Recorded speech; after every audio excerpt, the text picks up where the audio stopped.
بسم اللہ الرحمن الرحیم۔ السلام علیکم۔ میرا نام عمر ہے اور میرے والد محترم کا نام ریاض احمد ہے۔ میرا تعلق مقبوضہ کشمیر کی وادی میں واقع ایک خوبصورت گاؤں پٹھان کوٹ سے ہے۔ میری کہانی کا عنوان پڑھ کر یقیناً آپ کو عجیب سا لگ رہا ہوگا، پر میری یہ کہانی بالکل سچی اور آپ کے ایمان کو تازہ کر دینے والی ہے۔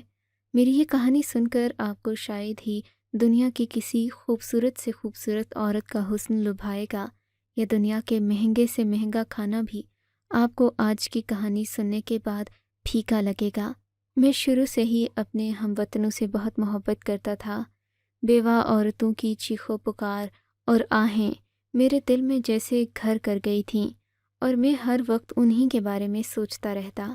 اگرچہ میں زیادہ کچھ نہیں کر سکتا تھا، لیکن میں اپنے علاقے کے لوگوں کی مدد ضرور کرنا چاہتا تھا۔ میں جب اس علاقے میں پل بڑھ کر جوان ہوا تو آس پاس کے ماحول کو بہت زیادہ غور سے دیکھا۔ ایسے میری زندگی کا مقصد بس یہاں کے لوگوں کی خدمت کرنا ہے، اور یہ بات سچ بھی تھی۔ میں جلد ہی باقی لڑکوں کی طرح راہ حق پر چل پڑا تھا۔ میں اپنی زیادہ تفصیلات یہاں دینا نہیں چاہوں گا، کیونکہ ایسا کرنا میرے اور میرے بہت سارے ساتھیوں کے لیے تحفظات کا باعث بن سکتا ہے۔ لیکن راہ حق چاہے یہاں کے مسلمانوں کے لیے ہو یا شام اور لبنان کے، راہ حق کے مسافر کے لیے یہ بات کوئی معنی نہیں رکھتی کہ وہ شام کے مسلمان کے لیے کھڑا ہے یا مقبوضہ کشمیر کے لیے، کیونکہ اسلام کی کوئی جغرافیائی حد نہیں، اور اسی وجہ سے میں بھی دنیا کے تمام مسلمانوں کا درد اب برابر محسوس کرنے لگا تھا۔ بس یہی سفر مجھے شام سے ہوتا ہوا لبنان لے گیا۔ لیکن کہتے ہیں کہ انسان ہمیشہ بچ کر واپس نہیں آتا۔ لبنان میں سیکیورٹی فورسز بہت سخت تھیں۔ بیروت میں ایک مشن کے دوران مجھے لبنان کی انٹرنل فورس نے حراست میں لے لیا تھا۔ یہ پولیس سے ملتی جلتی ایک فورس ہے جو کہ ایسے لوگوں پر نظر رکھتی ہے جو باہر کے ملکوں سے آتے ہیں اور ذرا مشکوک ہوتے ہیں۔ میں نے تو سوچا بھی نہیں تھا کہ یہاں سے پکڑے جانے کے بعد میرا مقدر بیروت کی سب سے پرانی جیل رومیا ہوگی۔ یہ جیل بہت پرانی ہے، اسے قیدیوں کے لیے قبرستان بھی کہا جاتا ہے۔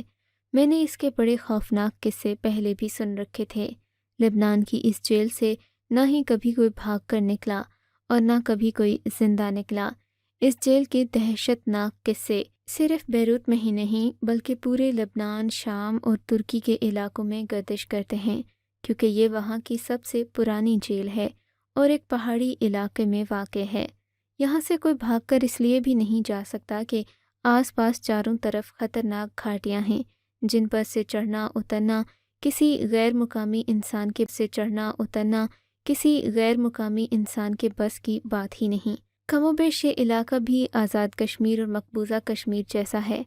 فرق صرف اتنا ہے کہ اس علاقے میں لوگوں کی آبادی بھی بہت زیادہ ہے، اور رومیا قید خانے کے تھوڑے ہی فاصلے پر بہت ساری بلڈنگز نظر آتی ہیں۔ اس جیل میں سے جا کر واپس نکلنا دنیا کا مشکل ترین ہی نہیں، ناممکن کام بھی ہے۔ آج تک کوئی اس جیل سے بھاگ نہیں سکا، اور یہاں پر پرانی اینٹوں سے بنی اس بلڈنگ کو شاید ہی کسی نے تسخیر کیا ہو۔ بہرحال جب مجھے اس جیل میں پہنچایا گیا تو میں ذرا بھی نا امید نہیں ہوا تھا، کیونکہ میرے لیے یہ زندگی کوئی زیادہ اہم بھی نہیں تھی۔ اگر ہوتی یا دنیاوی آسائشوں میں پڑا ہوتا تو اس راستے پر نکلتا ہی نہیں۔ سو میں مطمئن تھا۔ مجھے رومیا جیل کے ایک اندرونی حصے میں لایا گیا جو کہ بالکل تاریک تھا۔ یہاں تو جیل کی سفید دیواریں بھی کالی نظر آتی تھیں، یوں تو جیل کا بیرون حصہ تھا۔